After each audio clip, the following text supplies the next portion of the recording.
Alright, so, yeah, readers, I know. I feel like I'm getting freaking old. I was gonna go with a timing belt on the 357. I mean, 355. 350. 30 over makes it 350.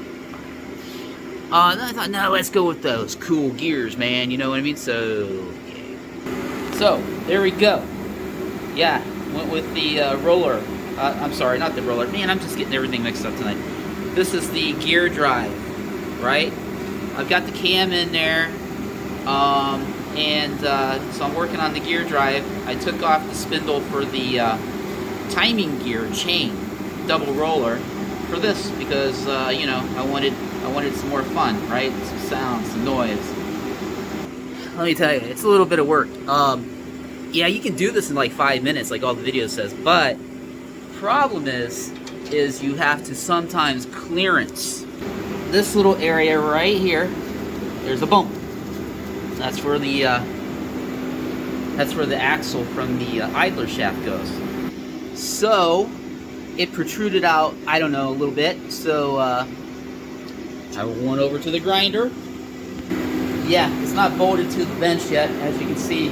It's just got all kinds. I'm just in a hurry. I want to get this done, but I'm taking my time. Don't make it sound like I'm in a great hurry. But I do. I want this thing done by spring, right? And we're clock's already pushed back. Whew. We moved it up, not back. Gosh, I'm not even drinking, man. Seriously, I'm not. Okay, just a little fun there. That's actually a little bit of red juice, I like to call it. A little bit of transmission fluid, a little mineral spirits or whatever. Acetone, I think it was. Yeah, man, I would highly recommend you not even going near that stuff. So anyway, as I was coming back to this, so what I've been doing is been grinding, trying to keep some of that dust out of there, but I actually, ground it on the grinder over there. And then I've been kind of fine-tuning it as I go, and I had to knock off quite a bit there, actually. Looks like a watch battery, but I've got it reasonably flat. And using the old-style tools on this, here we go, to get me a fine, flat surface. But I guess what I'm trying to say, there's a lot of debate. Seriously, there's a lot of debate on this, guys. On the gear drive versus the chain. The chain gives a little bit, dampens the harmonics. You go into Jegs and you say, hey man, I'm looking for this gear drive because I think it's pretty cool, but what do you think about the harmonics? And the guy's like, he says, I don't know nothing about that. He said, never heard that before. I said, I'll buy it. So anyway, I bought it, but then, buyer's remorse sometimes. You start looking at even more videos and the whys and how-tos, more technical stuff about it. And I guess the chain, like if you had a chain, it actually gives a little bit, right?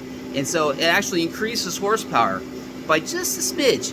Like the lifter will, since the chain is, I guess it's kind of giving a little bit, it actually gives you a little bit more horsepower, like a fraction.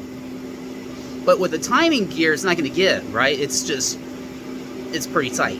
So it's going to keep everything nice and tight in time and all that good stuff. But yeah, I just thought I could put it on in 5 minutes, but not in my case. So I've spent the day off and on, seriously, not the whole day, but grinding it down, then getting it pretty close, and grinding it down some more, wrapping it up, then you got to clean it because I don't want all that shavings and stuff in it. I mean, it's just minute shavings, but I don't want that rolling around. But in the gears, oh my God, sorry, I look a little frazzled. That's the way we are, man. We all men on cars. So I guess I'm just, like I said, I'm trying to say, think about it, guys.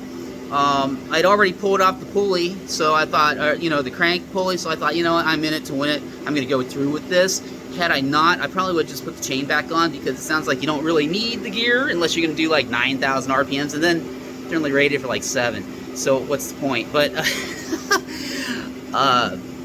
or no, maybe it's if you're not going to, no, because you don't want to do a chain if you're going to do over 7 either. So I guess you just, who does 9,000 RPMs? I mean, I'm going to probably be putting around about 2,000 to 4,000 RPMs, give or take 1,500, I hope, to 4,000.